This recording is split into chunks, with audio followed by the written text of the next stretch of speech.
let you go. There's no way. I'm already still burning. So hold me close. Now, baby, I do what I'm told. Still learning to take my chances, to take my time, to keep on dancing, to walk that line. Yeah, you got me shifting the paradigm. No longer wishing, you're my lucky strike. Love the way you ride. Look into my eyes, say you're ready to go. $1 million life, yeah, we could roll the dice. Act like you surprised, but you already know. Oh yeah, got lucky overnight. Jackpot when I got the invite. Let me wrap my arms around you, cause I can't go home without you. And my heart just vibe with you, babe. Wanna go sky high with you, babe. Gotta bring you close to tell you that you're my lucky strike. And I got to tell you, if you didn't know, then I got to tell you that you're my lucky strike. And I got to tell you, if you didn't know, then I got to tell you that you're my lucky strike. Cooler than cold, I'm all in. So load up the dice, so heavy. The way that you roll, I'm falling. So I never fall. I'm ready to take my chances, to take my time, to keep on dancing, to walk that line. Yeah, you got me shifting the paradigm. No longer wishing, you're my lucky strike. Love the way you ride. Look into my eyes, say you're ready to go. $1 million life, yeah, we could roll the dice. Act like you surprised, but you already know. You're my lucky strike, and I got to tell you, if you didn't know, then I got to tell you that you're my lucky strike. And I got to tell you, if you didn't know, then I got to tell you that you're my lucky strike. I can't let you.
Well, folks, you know you're in for a treat when you hear that tune, because it's time for another week of the RecPoker podcast. I'm so excited. This is episode 585, and we are welcoming back Wrecking Crew member Kevin Mathers. You might know him as at KevMath on his favorite social media platform. We're going to be talking to him in just a minute about all that's new and exciting about the World Series of Poker this summer. But first, I should tell you, in case you don't already know, this is the Chats edition of the RecPoker podcast, and I've got the best freaking job in the world hanging out here on YouTube every Monday night at 7:30 Eastern, talking with my friends about this great game we love called poker. Come join us for free every Monday night, 7:30 on YouTube, and win a prize just for showing up. Plus, you get to ask questions of some of the great minds in poker, like our very own Kevin Mathers. Now, we're going to talk to Kevin in just a moment, but first I have to thank our sponsors.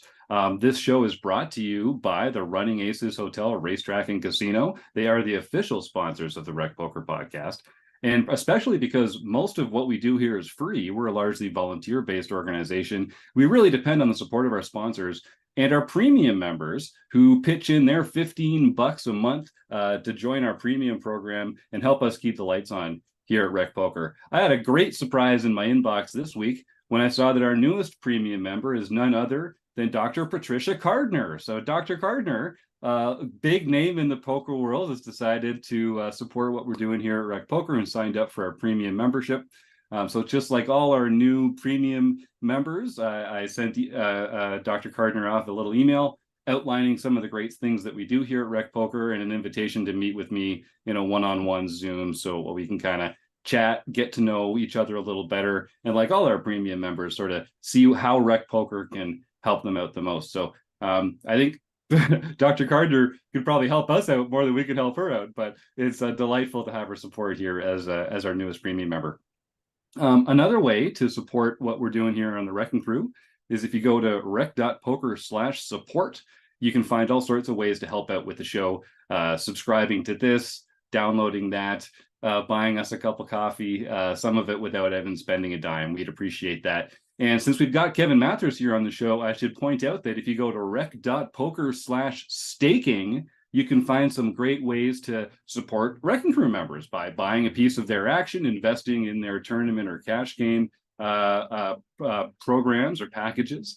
And I've got a WSOP 2024 staking package out there. I know a couple of the other Wrecking Crew members are putting some packages together. So come join the fun over at rec.poker. Join for free. Most of what we do here is free, and there's a lot of fun ways to get involved. Now, you get used to hearing my voice on Mondays because they let me host the show, but I am just one small cog in the RecPoker machine. It takes a whole gang, a group, a crew to make the magic happen over here.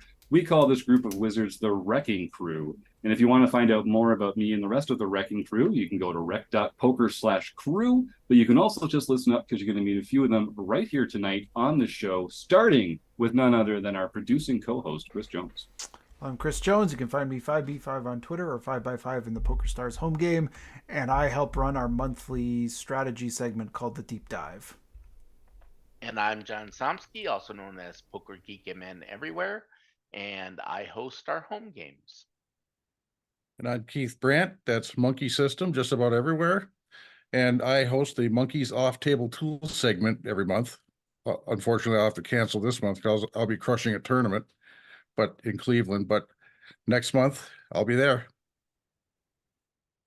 I'm Kim Kilroy. I am PetVet33 on most of the social platforms. I'm Fergie56 in the home game. And I have a hand history review every month on the second Wednesday. But this month, just like Keith, I will be away. I'll be at the WSOP circuit event in Calgary. Nice. Good luck to you too. And I'm Rob Washam. You can find me as Rabman50 just about everywhere. And on the first and third Wednesdays of every month, you can join me and a bunch of the premium members as we discuss the latest poker books. And I just want to welcome John Somsky into the lavish studios here at RecPoker. He's been doing everything from home, but I see that he's finally come into the big studio and has joined the rest of us. Good to have you here, John. Thank you. I figured out that if I used the right cologne and deodorant, they would let me in. So it's good to be here. Well, you're really bringing our production value to a whole new level here, John. Thank you so much for all that you do here at RecPoker. And if you're having a fun time listening along, I encourage you to come check out the YouTube conversations that we have. It's a lot more fun to join the chat. And just for those listening on audio only, my background in the YouTube portion is now the official RecPoker background as opposed to just blurred background. So it's like we're a highly polished, well-oiled machine firing on all cylinders, just nailing the audio cues, high production values. We're gonna have to start calling this the Pro.Poker podcast pretty soon if we keep ascending like this. All right, that's enough of that tomfoolery. Kevin Mathers, you are so generous with your time. We were able to kind of break the WSOP schedule in real time with you earlier this year. Now we've all had time to read the poker.org article by me about how to plan for the WSOP better. We've circled our dates. We're getting ready to get down there. You must be getting pretty excited. When do you go down to WSOP? So I fly to Vegas the Friday before the WSOP starts. So I believe that's the 20. Let's see, the 25th, I believe it is 24th, 25th. It's one of those days. But I'll be in Vegas from that day until the end of the World Series of Poker. So I'll be there about 8 weeks, which is always, it'll be my 8th year on my doing my job as the person who does most of the tweets and the @WCP account. And it's definitely a job I like doing during the summer. And a lot of people like me, like my job during the WSOP. Yeah, well, you do a freaking phenomenal job, and regular listeners to the show will know we've spoken to you before about sort of how you created that role for yourself and how you kind of demonstrated this value in the poker world. And that was the path to your success and the creation of this role for you there. 8 years in, has the shine fallen off in it all? Are you already kind of envisioning what it's like 7.5 weeks in? Where you're almost at the end of it? Like what's your emotional roller coaster like between now and 11 weeks from now?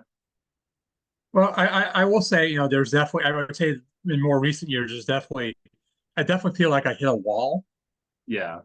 And that's usually like around just before the main event. It's sort of like the way it's usually gone is, it's all the build up to getting to Vegas. You get to Vegas, you're all excited, because it's obviously the biggest poker festival in the world, and you have a very, at least a lot of people feel I have a very important role during the WSOP. And then the big weekend events, sometimes they'll get a bit, it'll get a bit draining because there's lines everywhere and people are upset, and they sort of take it out on the @WSOP account, which means it's like me. But right, it's not my first rodeo, so I mean I sort of know I know what's coming. I just try to do the best I can, keep a level head, don't act like an idiot.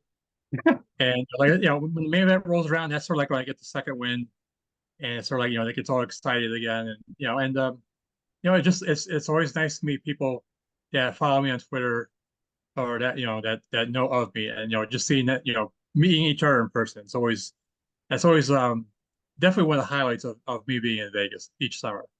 Yeah, definitely. I know how much you enjoy that. And I'll just remind our YouTube audience, if you've got any questions for Kevin, feel free to enter them into the YouTube chat here. One of the perks of coming up and watching the show live. We'll also be giving away a prize at the end of the show to help support our fight against food insecurity. So if folks want to stick around to the end of the show, all they have to do is type the words food bank into the YouTube chat, and they'll be entered into a raffle later in the show. And if you are in the YouTube chat, we are finally, we've hit the big time, gang. We are able to accept donations through super chats. So if you're the kind of fancy, shiny person out there that can give a YouTube super chat, please do. And we will share a portion of all those donations with a local food bank. So I'd encourage everyone to get more involved in our YouTube channel. Please do subscribe. Make those super chats and also just support a local food bank in your own way. It's a great way to make the world a better place. So, Kevin, now I know there's some restrictions on what you can get up to when you're down there. You typically get to play like one tournament per summer. Do I have that about right? I mean, well, it's basically I don't really think there's a limit, but I sort of like limit myself to one bracelet event.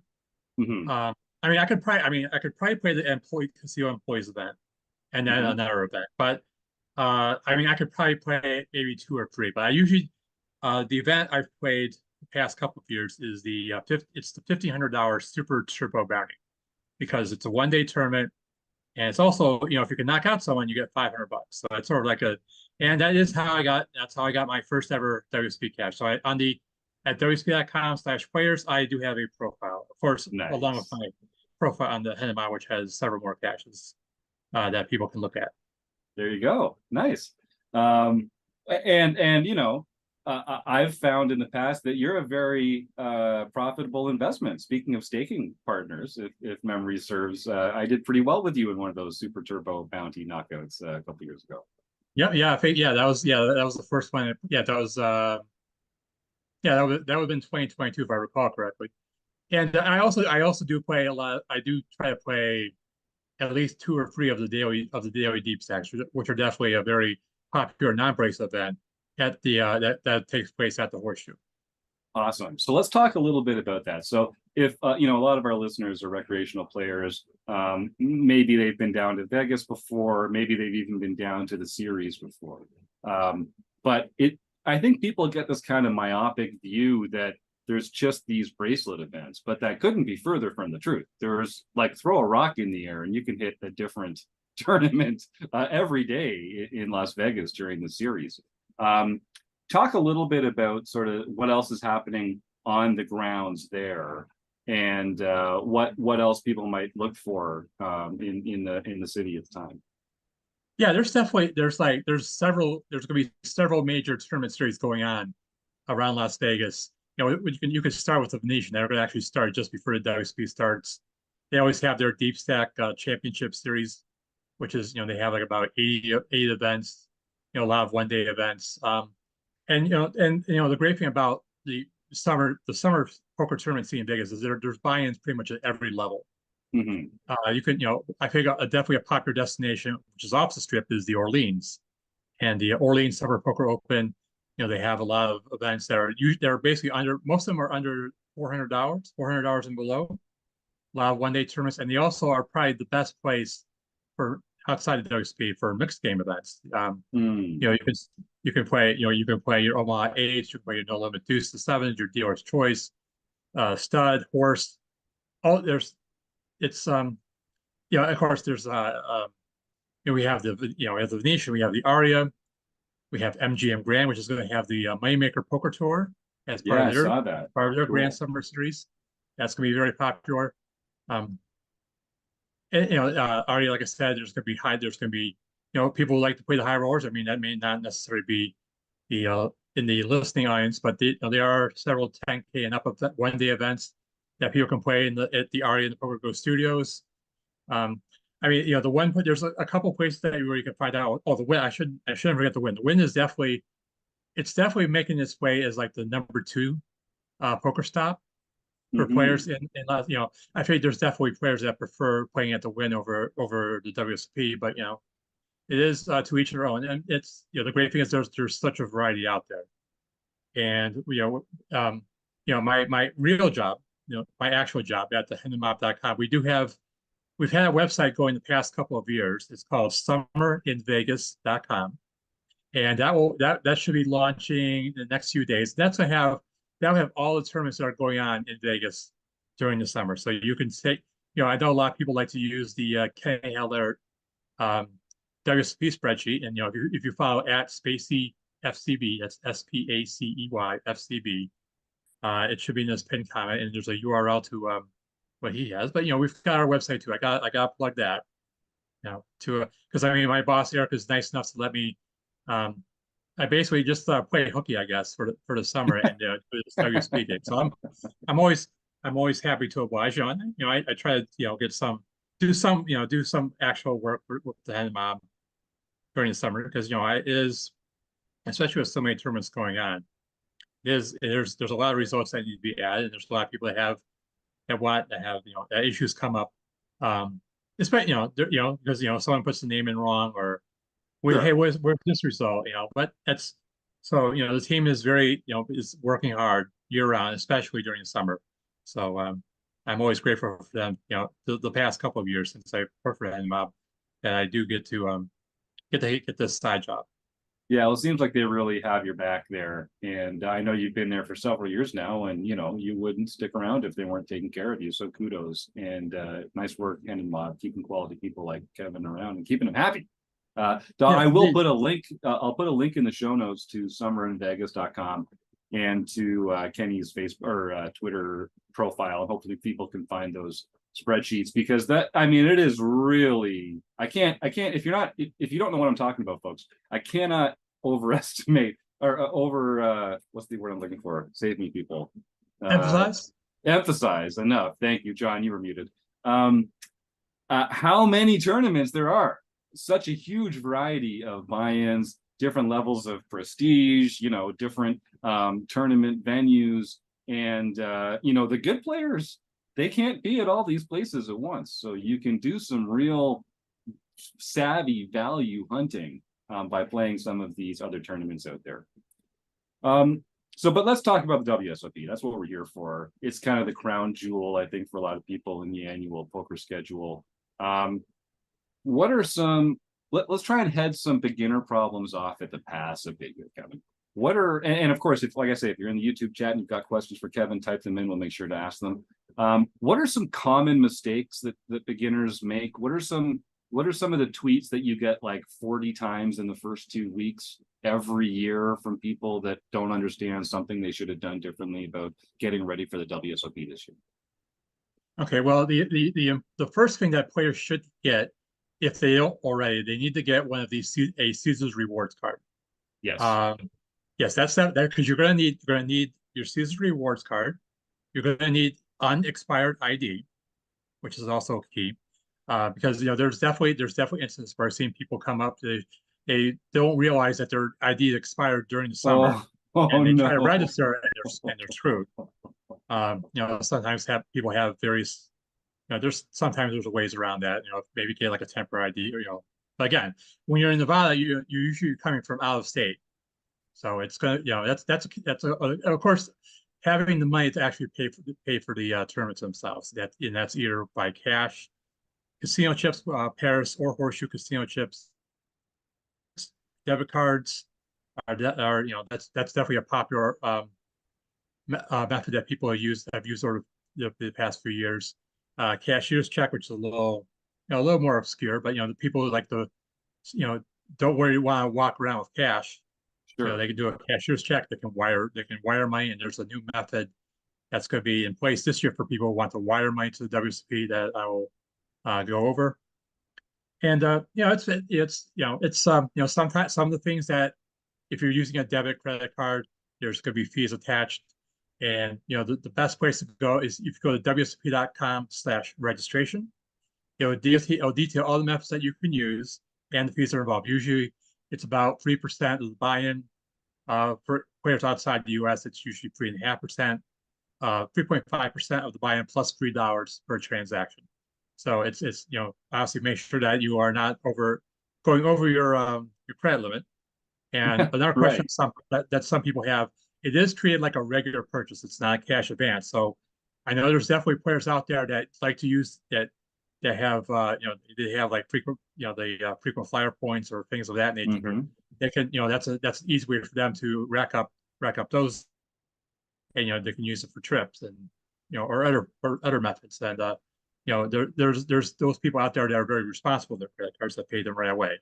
Yeah, there's a few out there for sure. There's got to be, right?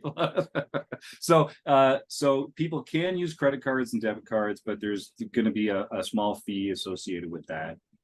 People can carry cash, but there's always some risk involved in carrying large amounts of cash. I mean, one thing I like to do, if you're going to be down there for a couple of weeks or you're playing in several tournaments and you don't know if you're going to register for all of them all at once, get a safety security box, a safety deposit box at the cage. It's not that expensive. I think I paid like $30 or something for the summer. And you can, not only can you keep all your cash in there, but the line for the safety deposit boxes is really short, and the line for registration is really long. But if you are at your safety deposit box, you can also register in tournaments from that line. So not only do you get a chance to keep all your valuables in a safe place, not carry them around, but you also get to skip the registration line. So that's a fantastic tip there.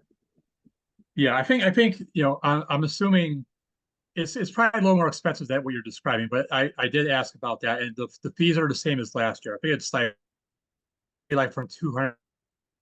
It depends on the size of the box. Most people don't need an incredibly large box, but but yeah, you're right. It's definitely a safe deposit box is definitely an option that's available. And I should also note that you are able to register online for events and using your debit, credit card, or if you're in the US, you can use your online banking. And of course, there are fees with that as well. But some people, and there's a couple, there's one new thing this year. Now, people in the past have used what's called a WSOP tournament account, where they deposit a sum of money. It's now you have to deposit at least $2,500 with the initial deposit, and you can when you deposit a certain amount of money, and then you can go online through the BravoPokerLive.com system.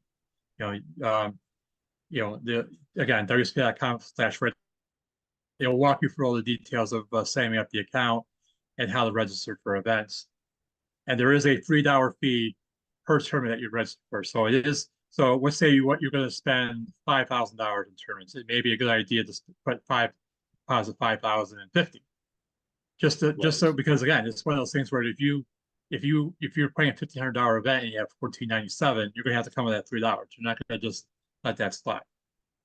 Good question. Good point. And sorry, you just cut out for a second there. Again, let's just give the URL again. It's WSOP/register.com/registration. Registration. Okay. Yes. So yeah, check that out, folks, and go. You'll find a lot of good information there. We've got a question from Keith. Can we send our money in by ACH transaction already? Keith, what is an ACH transaction? Jump in. You're muted at the moment, but a direct bank transaction. We were able to do it last year, and I bought a couple of my tickets from home before I even went out to Vegas. Are we able to do that already? Yes, registration opened over the weekend. Now, it is important to note that this year, for people who want to use a wire transfer or an ACH, Bravo has created a company called Payfinity. And I'll spell that out. That's PAYFINITI.com.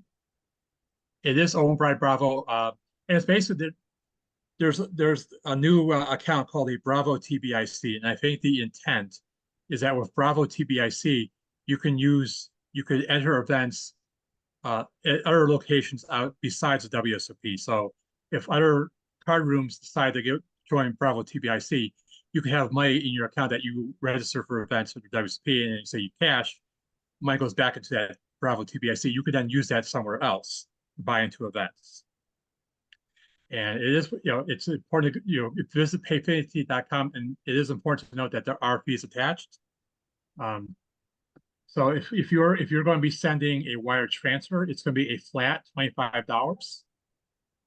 And I know in the past, and of course, any fees that your bank is personally going to charge for a wire transfer. For ACH, it's 2.5% of the buy-in. Oh, sorry, I shouldn't say buy-in. Whatever you wish to deposit. Now, last year, when you register for events using ACH, there were fees on top of that. I believe it was 2.75% plus $3. It's actually a little bit lower for this year. It's 2.5%. But I know when people were finding out about ACH, they were like up in arms. It was like this brand new thing that no one's ever done ACH before. So, but people can wire money, and that's probably, especially would be probably better to do wires when it's $25 flat. But like I said, plus any fees that your bank charges. And there is also the option in many countries where there's also crypto, which is definitely something a lot of people have been looking to do. And important thing to note that there is a 3% fee of whatever, let's say you deposit $10,000 in crypto, however that is. There's various methods, various cryptocurrencies you can use. And they do charge a 3% fee of that, but it's basically relatively instant. And then you could put money into the account, and if cash, you can get that money, put that money back into your Payfinity account without any charges. Keith, do you have a follow-up there? No, that he answered all my questions. Thank you. No problem.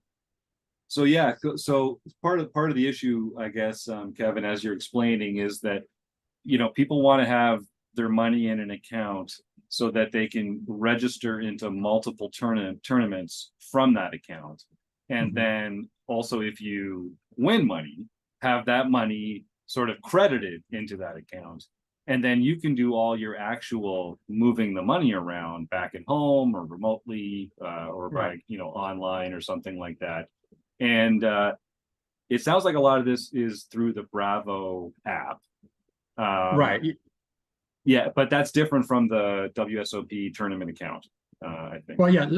So the WSP tournament. So it may get a little confusing because the Bravo TBIC is new this year.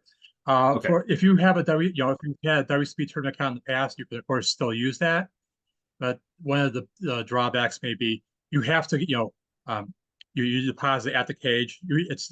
Registration is open at the Paris main cage right now until the WSP starts, which will be on, of course, that's 3 weeks from tomorrow, the 28th. But if you can withdraw, you can deposit and withdraw funds from the WSP main cage or Paris cage after the series is over. With Bravo TBIC, you can deposit your money, and then you could, if you cash, that money will go back into your account, and you could hold it there. And like I said, it is relatively new, so I heard any card rooms that have joined with Bravo TBIC, but I assume that's going to be something that's going to be coming up in the near future. So you can sort of have more freedom to move that money around. Say, let's just say if the win adds TBIC, then you could put 10,000 in, maybe spend 5,000 in WSP, then you could buy into $5,000 worth of events at the win, or any other card room that accepts TBIC. Okay, so I understand that's more versatile. I can see okay. Kim Kilroy, what's on your mind? On my mind, as a Canadian, we can't travel with more than 10,000 across the border. So a few years ago, when I won a satellite here for the main event, and I was traveling to Vegas, I wired the money, which was very easy, to the cage, which was then at the Rio. And I wired the 10,000 plus 4,000 or 5,000 that I had wanted to use to play other events. When I got to the Rio, I had to take the entire amount out at once. So now that there's a TBIC account, you can take all the money out, you can put it in your TBIC account, and you never have to worry about traveling around with all of the money. So for Canadians anyway, that are taking a large amount down, the cheapest way that I think is to wire the money from your bank. I have a US account, a US dollar account, so I could just wire in US dollars to the cage at the WSOP. And then from there, I think you can transfer it into your TBIC account, which I think is a good way to go. Just wanted to throw that out there. Yeah, no, I appreciate your question. You always ask the hard questions, Kim, and I certainly appreciate that. And yes, you're definitely right. The TBIC, because it's basically it's going to stay in that account. It's not like you're going to have to take out $15,000 and then you're stuck, having your hotel safe or somewhere else. It'll be, you can use Bravo TBIC, and again, you go to BravoPokerLive.com, select events that you want to play, and then the Bravo TBIC option will be there for you to draw from the account. Does that make sense? Anybody have any follow-ups on that? Yeah, no, mine was more of a point for Canadians or other people traveling with large amounts of money, that it can be easy to transfer, and easier than back in the day before there was a TBIC account. Yes. at the time I had to take all of the money out at once, even though I was only playing a 1K event, I had to take 14,000 out. Okay, they wouldn't let Yeah. me just take 1,000. So now I think it's available, but you can just put it right into your TBIC account. And it's super easy to register on that. It's only $3 and just so easy. Yeah. And there's no, I mean, I should also note that if you register online for tournaments, there is a verification process that everyone will have to do. Even if you've used, even if you use the same credit card for the past few years, every year they need to see you, in person with your ID, the credit card, debit card that you wish to use. And then so you get verified, and then any future, you'll get your first C assignment. And then in the future, as long as you keep using that same debit card, credit card, you go online and then you register for whatever tournament, and then you go to one of the fast track kiosks, which I'm sure Kim and others are familiar with those devices. You swipe your Caesars Rewards card, select the event that you've registered for, print out your tournament receipts. And I should note, because this is something that definitely happens every year, I don't assume it's the same this year. You get 3 copies. There's 1 copy for yourself, there's 1 copy for the dealer, and then there's the tournament receipt. The dealer copy is usually coming out last, and a lot of people will forget the dealer copy. And then when they go to the table and they don't have a dealer copy, that all heck breaks loose. So, and then I'll definitely seen times where people have had their dealer copy. It's on top of, someone put the dealer copy on top of the kiosk, and then we have to try to find that person, sort of get that so they can start playing. Yeah, I'm sure it happens. Keith, what's on your mind? Yeah, is there anything we need to be aware of when we go to transfer our money back out of the TBIC account into our bank? No, it should be a relatively, there's no fees for like taking putting money back into your account. The only fee is basically when you're funding the account itself. And then you can move that, back into your bank account without a problem. So like, even if I win $1 million, I can wire that back to my bank and there's no problem? I would hope not. Yeah. $1 million is, $1 million is a little, could be an issue, but I think, there should be ways legitimately. So yeah, that'd be kind of a good problem to have. Yeah. I like your optimism, Keith. Let's go. Let's go. Yeah. He's gonna pull the mystery. He's gonna pull $1 million mystery back. Yeah. That's what's gonna happen. Oh, nothing would make me happier. That's awesome. Okay, well, boy, I love where this conversation's going. What are some other things that people are going to say, oh, I wish I'd thought of that before I got down to Las Vegas? Okay, well, one important thing to know is that registration is open. In the past, it's been open 24/7. Now, there is a slight change in the schedule this year, in that the registration will be available from 6:30 a.m. until 5 a.m. Well, I should say registration will open at 9 a.m. on May 28th. That's the first day of the WSOP.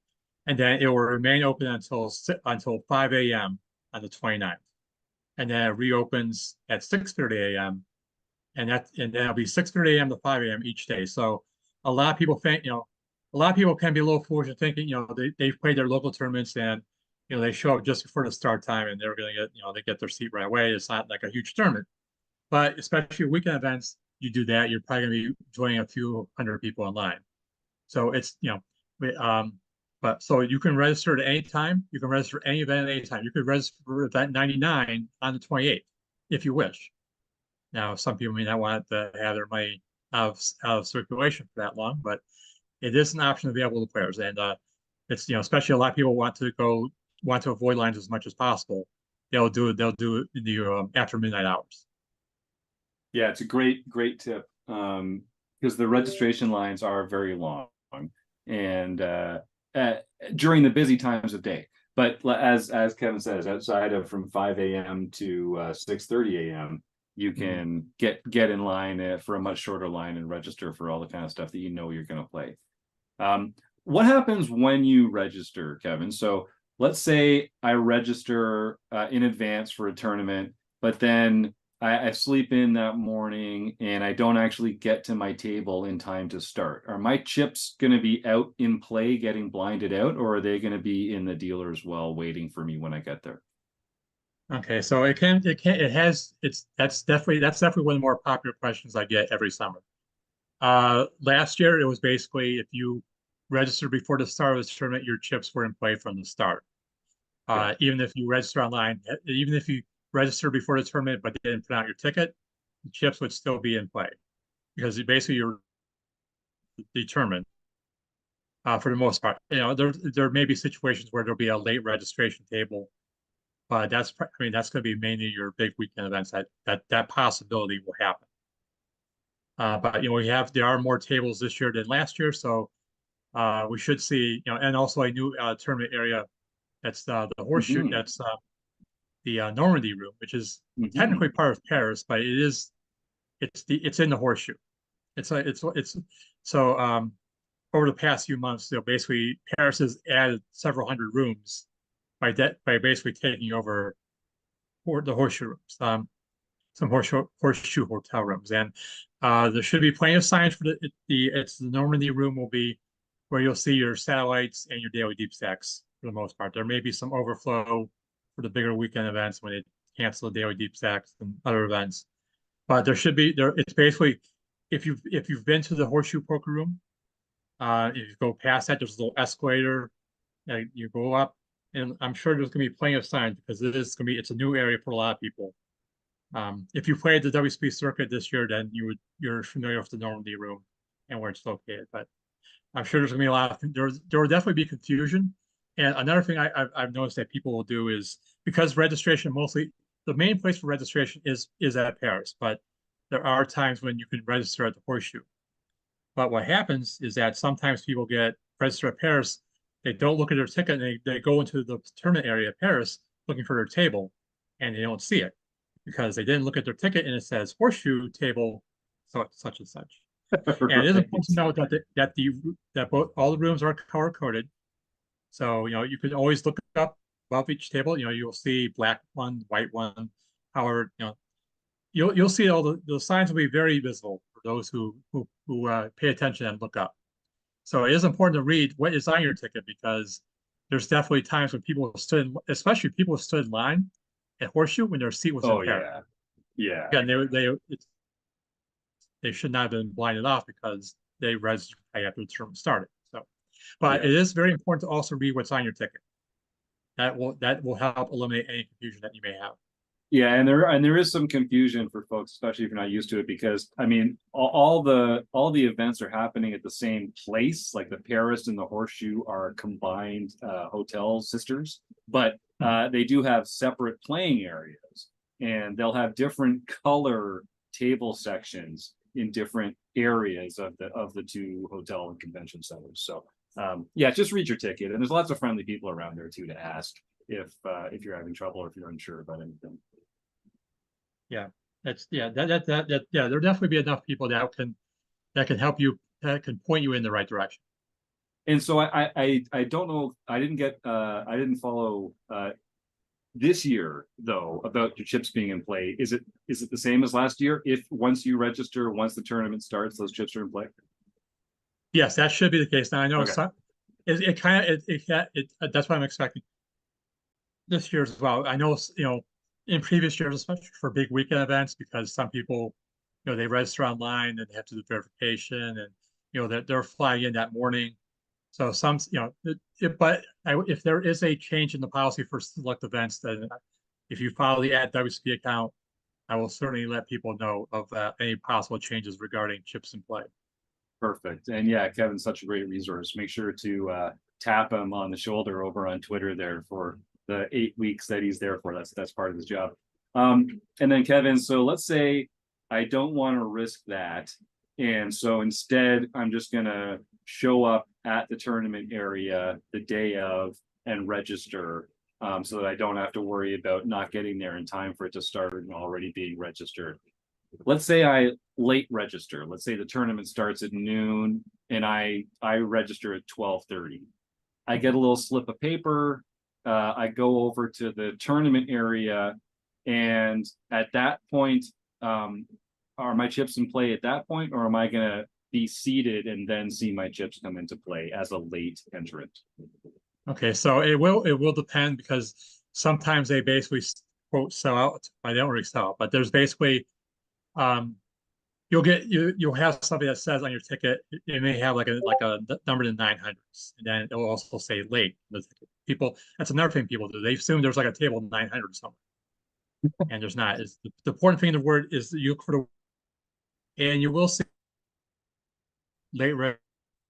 And of course, if you see people standing in line outside the, not seated at a table, they're waiting to get their seat at the table. So, they stand in line late registration. They'll be given a seat assignment. They go to the table with their full chips. They'll get ready to go. Right on. And Kevin, you were just lagging a little bit there, but I'm just going to rephrase for our audience. So basically, when you do register late, you'll get a tag, you'll get a slip that it has sort of like a made up table number on it. Really what matters is that you go to the late registration desk, and that's where you'll get your chips and be seated.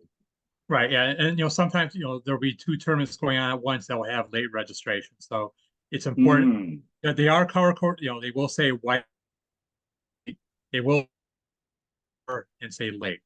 Again, is key to me, because again, people will be in the wrong. It happens more than it should, because people. Yes. I mean, again, it's a lot of people aren't familiar. There's a lot, some places they do, other places outside of WSP, they'll do alternate, and it's like they'll do alternates like 1 for 50 can get their seat. But with the WSP, they've decided to do late registration, do a late registration table and do it that way. People have their issues with that, which I can certainly understand, but it's, WSP sometimes is set in their ways about certain things, and they don't want to change. Yeah, I get that. All right, well, Keith, and if I'll give one last chance to our YouTube chatters. If you've got any questions for Kevin, type them in. Otherwise, I think we'll wrap this up pretty soon. Keith, what's on your mind? Yeah. Can you, when you late register, or say you late register or you need to re-enter, can you do that on Bravo as well? And then go to a kiosk and get a slate? Okay. Yep, you can register online as long as registration is open. I mean, sometimes Bravo Poker Live will be a little busy, but yes, you can definitely re-enter online for events. As long as you have enough. If you're using your debit credit card, of course, again, your personal limit supply. If you don't have enough money in the bank, they're not gonna process it. But yes, you go to register. You go online to register, and then you go to a kiosk, swipe your Caesars Rewards card, and it'll print out the free tickets that you'll get, and then you'll proceed to late registration, or maybe even to, if it's deep enough, before registration closes, you may have a select CSI. Anything else? I did have one more. Yeah, please jump in. Okay. Yeah, I got told by a WSOP employee, I think a couple of years ago, because I asked the question, if you are pre-registered for a tournament, but then you come into a day 2 on a previous one and you have a conflict and you can't go, the employee told me that they'll automatically refund your account. After the certain waiting period, they'll take your chips off the table and then they'll refund your account. Yes, that is still the policy. If it's usually 2 hours, it's usually 2 levels or 2 hours after the tournament starts. If you've registered and you have not checked in at the table, they will remove your stack. They will remove your stack from play. I mean, it will be in, the chips will be gone. I mean, well, I shouldn't say gone, but you will not be able to sit down after that 2-hour period ends. And then if you register for the tournament online, you will get refunded the tournament buy-in. Any fees associated with that will not be refunded. And if you have your DORS copy, you can go back to the WSP cashier at the WSP main cage in Paris, in the Champagne. First copy with you, because you would need that to show to the dealer that you're willing to play. So if you have the dealer's copy, you will get refunded, whatever your tournament buy-in was. Say if it was a 1,500, you'll get the 1,500 back. But if you went online, any fees, the pre-hour fee or the 3% fee using a credit or debit card, that will not be refunded back to you. Thank you. All right, good stuff. Well, Kevin, I think we are getting to the end of the interview question. Oh, wait, that means we get to use the soundboard. Hold on. Yeah. Oh, we're such dorks over here. I love that we have a soundboard. So we are going to play our favorite games with you now, Kevin, before we let you go. The first is Stake, Study, Stack, and I'll let Chris take it away. All right, Kevin. So this is a game we call Stake, Study, Stack. I'm going to give you 3 names. You're going to pick one who you want to stake in a tournament, one who you want to study with, and one who you just want to really just take all of their chips. And since we're on the WSOP theme, I thought I would pick last year's top 3 finishers in the Player of the Year race. So your 3 names are Ian Matakis, Sean Deeb, and Chris Brewer. This is gonna be a tough one. Okay, so I'm gonna say for stake, I'm gonna go with Sean D because he plays all the games very well. So I would definitely, if he was selling action and I could buy a piece, I would definitely stake. I would definitely stake Sean D. Study. I mean, I would say I'm gonna have to go with Chris Brewer. He is definitely one with the Sims, and he's definitely a very learned player. As the past year, he's definitely he was definitely more known for bubbling big tournaments than cashing or winning. But the last year and a half or so, he's definitely turned that around. And nothing against Minnesota legend that is Ian Matakis, the 2023 Player of the Year. Unfortunately for him, I'm going to have to stack it. Only because it's the only option available. I love it. Well, thanks for playing along with us. And now we're going to close the action with our speed round. So, Kevin, we're looking for short answers that come to you quickly and are true. Those are the only qualifications. And you can pass at any time if you don't feel like answering the question, or if I feel like it's taking too long for you to come up with one, we're going to hear the buzzer and then we'll just move on to the next question. Okay, how does that sound? You ready? Sounds good. Let's go. All right, we're going to start with an easy one. Kevin Mathers, what is your favorite poker hand? My favorite poker hand. That's a good question. I'm going to have to go. I'm going to go 9-7 unsuited. 9-7 unsuited. All right. I don't want. I can't go. I can't go the conventional aces. So let's go 9-7 off. I like to play unsuited jump.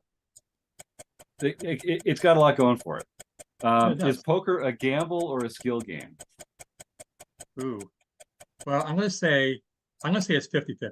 I mean, there's definitely skill involved, but there is a bit of a gamble as well. It's sort of the better the player are, the more skillful it is. For me, it's probably more like 20 skill, 80 luck. But sometimes if I'm doing well, it sort of adjusts. But it's true. Up to a maximum of 50-50. All right. What's your biggest poker pet peeve? That's a good question. Thank you. I guess I think it's not paying attention at the table, and it's definitely something I'm very guilty of at times when I'm just like I'm off my own little zone, and it's like it acting on me. It's like, oh no. Or if you're like, now if you don't pay attention, that's I mean, it's my personal pet peeve is not paying attention at the table, and I do it way more than I should. All right. Is Die Hard a Christmas movie? Yes. Is Ace King a drawing hand? In my hands, yes. Is an open-faced sandwich a sandwich? Yes. If it's on bread, I would consider it a sandwich. Should vacations be lazy or busy? Sort of depending on where you're going. But I'm going to say I prefer lazy over busy. Is a royal flush a straight flush? It's a royal straight flush, so yes. How do you grapple with your own mortality? That's a good question. I just realized at some point I will pass this moral coil. I'm just hoping it's not soon. The longer it takes for me to pass on, the better it is. That's a great answer. That's a fantastic answer. It's like just hanging on for dear life. I love it. All right. Who's one poker player that you respect? Present company accepted. No one in the room. Let's not get political here. Okay, I'm sorry. Can you repeat I heard one player then dropped. One poker player that you respect. Daniel Negreanu. All right. Yellow light coming up. Slow down or speed up? Speed up. Are you pro chop or no chop? I am pro chop because I always feel it's in my best interest to chop. I mean, there's definitely times when I should have chopped and I didn't, and I lost a decent amount of money doing it. So I would be pro chop, unless I have like heaps and no one else has heaps, and then no chop. But most situations, chop. Who is your poker nemesis? Alan Kessler. Enough said. So fast, no hesitation. I love it. That was it. All right. Well, that's the last. That's the last question. The speed run. I have one more question for you, Kevin.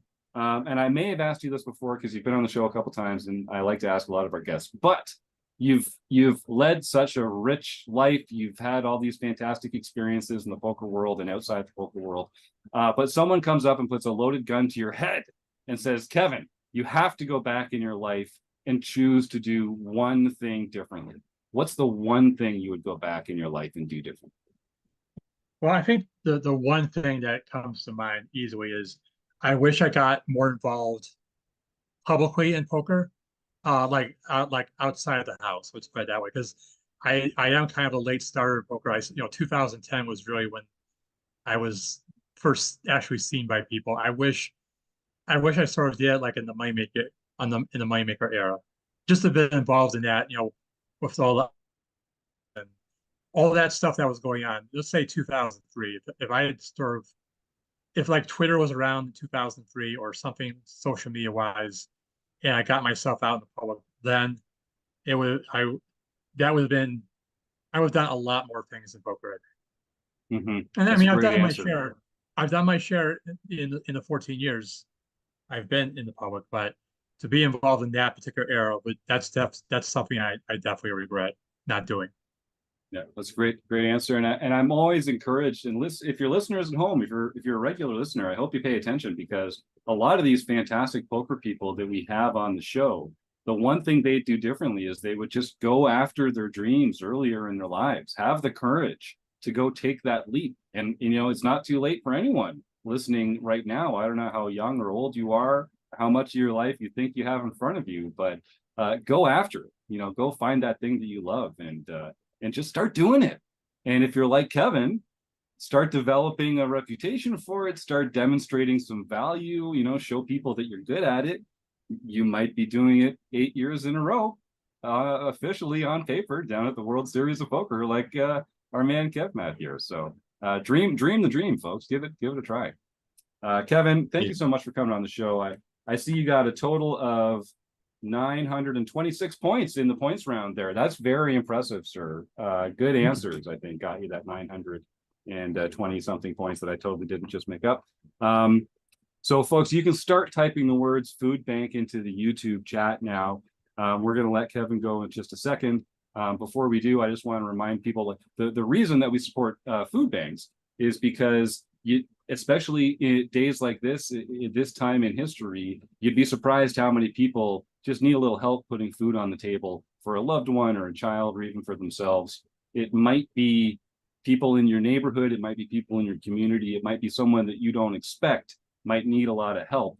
Maybe people are proud or putting on a brave face, but a lot of people need help right now. And whether you're voting left or right, or whatever your religion is, one thing we can all agree on is that it's a good deed to put food in the bellies of the hungry. So if you just take out your phone and Google food banks near me, you'll find some fantastic organizations that can benefit from a few bucks from your wallet, a few hours from your week, or a few non-perishable food items from your pantry. So I'd encourage people to do that. What we do here on the show is we just talk about the fight against food insecurity every week. We try and raise awareness for support for food banks.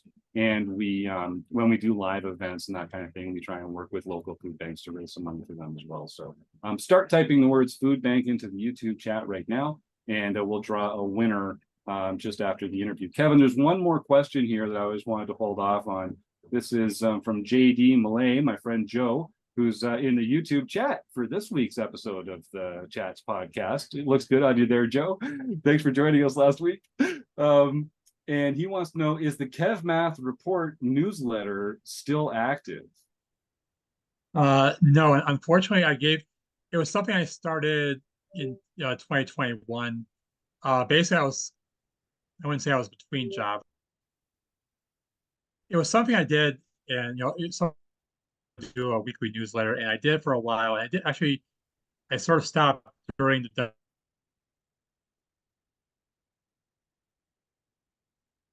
Uh-oh, I just lost Kevin there for a second. Is it just me? No. Well, we've exceeded the lag. This is we might have officially lost Kevin. I feel bad. Kevin, Hear me? oh, you're back now. Hold on. Yes, I'm Wait, back. there it Oh, is. good. Okay. Okay. So sorry. Tell us about the Substack or the newsletter, and then we'll let you go. Okay, so quickly, I sort of started, someone encouraged me to sort of do a weekly newsletter in 2021. I sort of started that summer and actually got like an amazing amount of subscribers. And what happened was the WSP happened, WSP was in the autumn that year because of the pandemic. And I tried Yes. to do the newsletter during the WSP and sort of stopped because I was just too busy with WSP stuff. And then right after the WSP ended, I think I've told the story before, but Eric at the Hen Mob, I met him at the buffet at Bellagio, I believe it was. And he offered me a job at the Hen Mob. And of course I accepted, and it's sort of like that was sort of like I never really did a final newsletter to say I was done, but that's sort of like that's when the Kev Math report died a very slow death. I don't know, maybe I may try to bring it back at some point, but I'm just so busy. Like, during the summer is not gonna be a good time. So, maybe in the fall I'll try to do something and keep people updated, at least try to do my best about what's going on in the world of poker in my own little way. I love that idea. And is there any, obviously at KevMath on Twitter is the best way to reach out to you. Is there anything else that people can do to say thanks? If you want to find out more about Kevin, also go to rec.poker/KevMath and you can find his Wrecking Crew page and all the cool stuff that he's going on, that he has going on. But Kevin, what if folks want to say, hey, thanks for coming on the Rec Poker podcast and sharing your time with this fantastic group? What's the best way for them to do that? Okay. Well, I should also add that during the summer, excuse me, I also run at KevMath Vegas, which is basically a dedicated Twitter feed. And all it does is it basically gives information on each day's, or this year I may sort of do like overnight what the following day's tournament action is going to be. The card rooms in Vegas. If you want to support me, I mean, again, it's obviously very optional. I do have Venmo, Cash App. I use KevMath for basically anything. Buy me a coffee. Your a method, or you can personally hand me cash at the Horseshoe.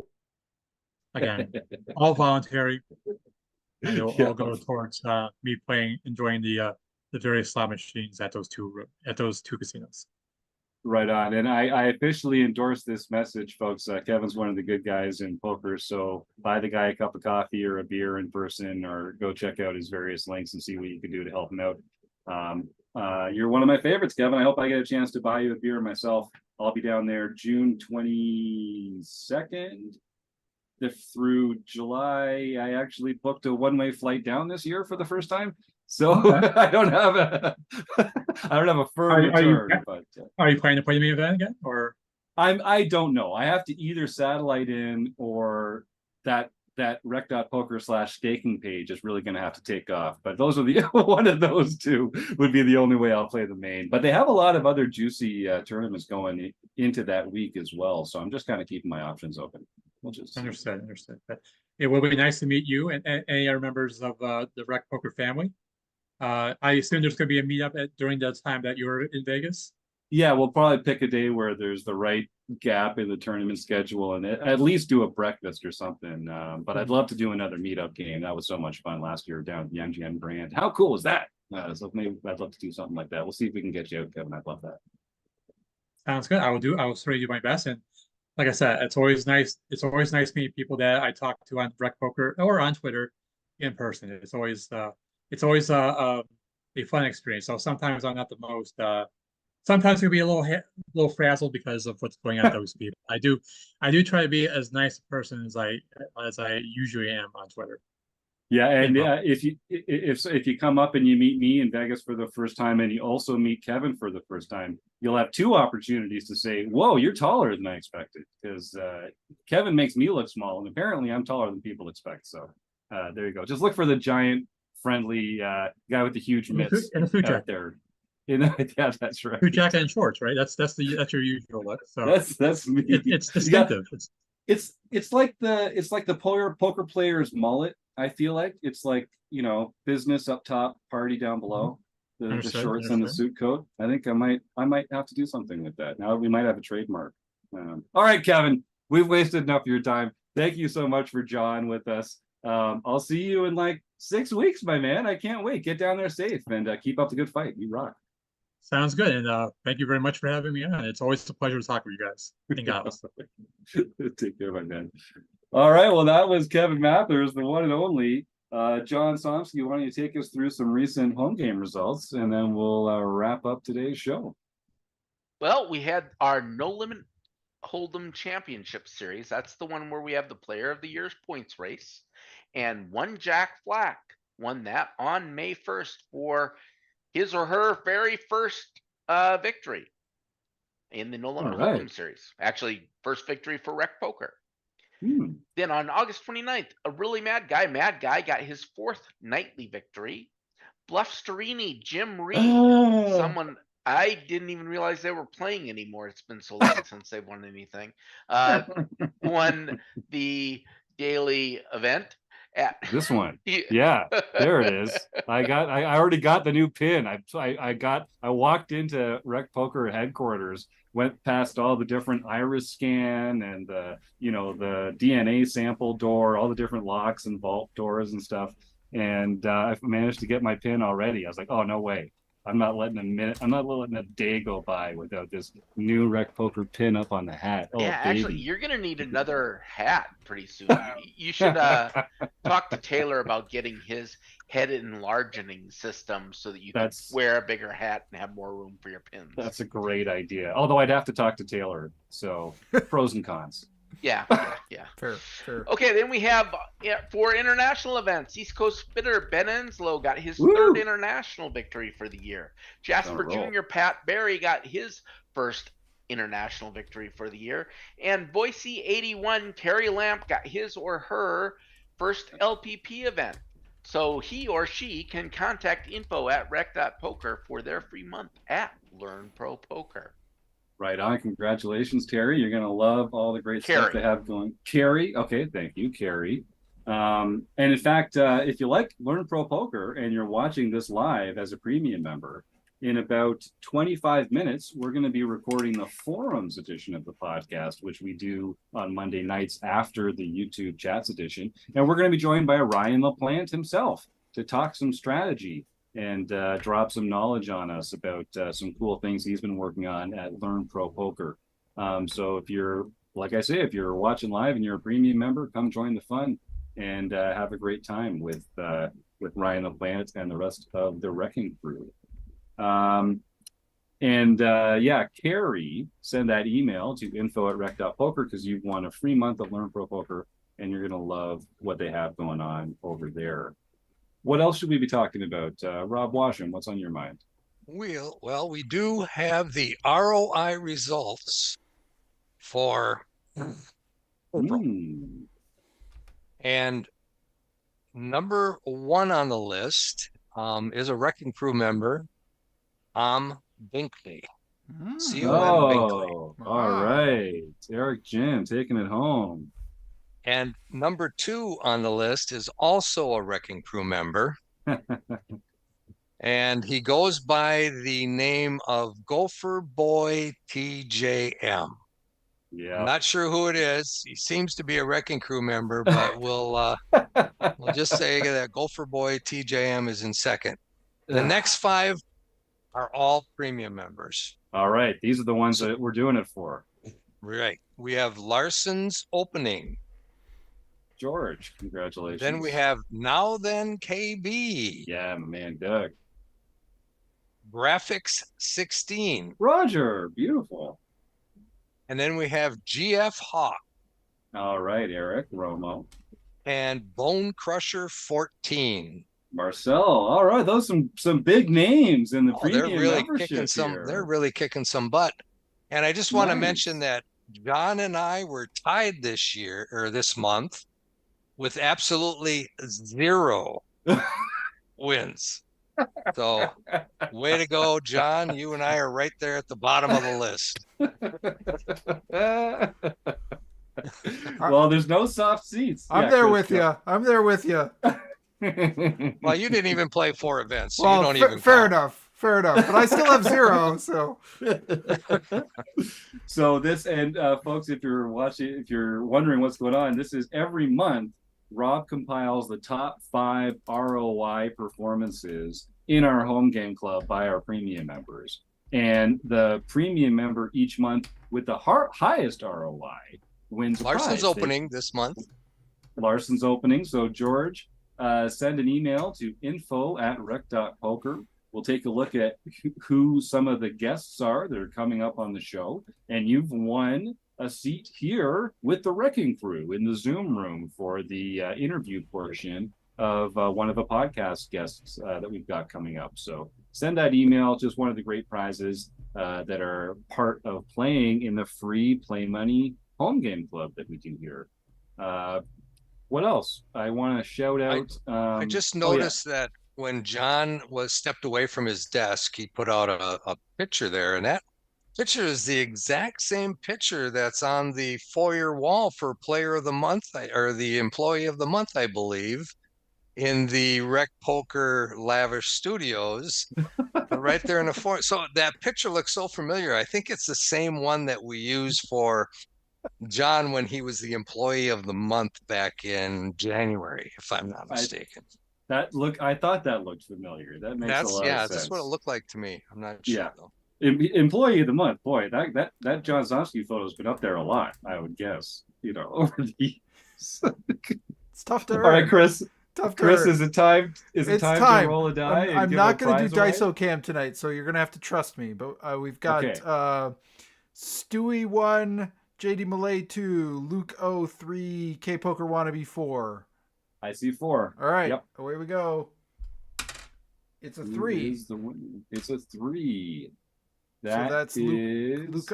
Oh, right? Yeah, Luke O. Luke. All right. My man, if it's the Luke O that I think it is, calling in from all the way around the world, send an email to info@rec.poker, buddy. You have won a fantastic prize. So if you're listening at home and you don't know what this is all about, every week we give away a prize on the show. If you're not a RecPoker Premium member, then you win a free month at RecPoker Premium. It's only $15 a month, but there's some fantastic value there. If you are already a RecPoker Premium member, then you win a month of free membership at one of our fantastic training partners. Learn Pro Poker, Solve for Why, pokercoaching.com, Red Chip, Jacka Coaching.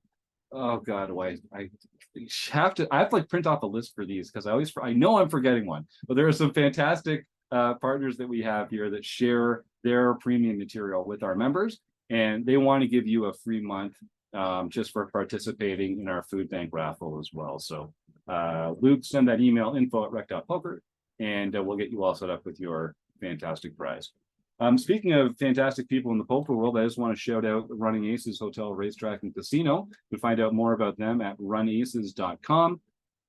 I'm sure they have some fantastic tournaments coming up in the next little while, but the weekend that I'm excited about is the first weekend in August 2nd and 3rd, where it's going to be RecPoker weekend at Running Aces again. We're going to be doing a bunch of different featured tournaments. We're going to be overlaying a bunch of prizes. We're going to be maybe doing some fun social activities. We'll do a cash game, meetup game. We'll raise some money for the Second Harvest Food Bank there in Minnesota.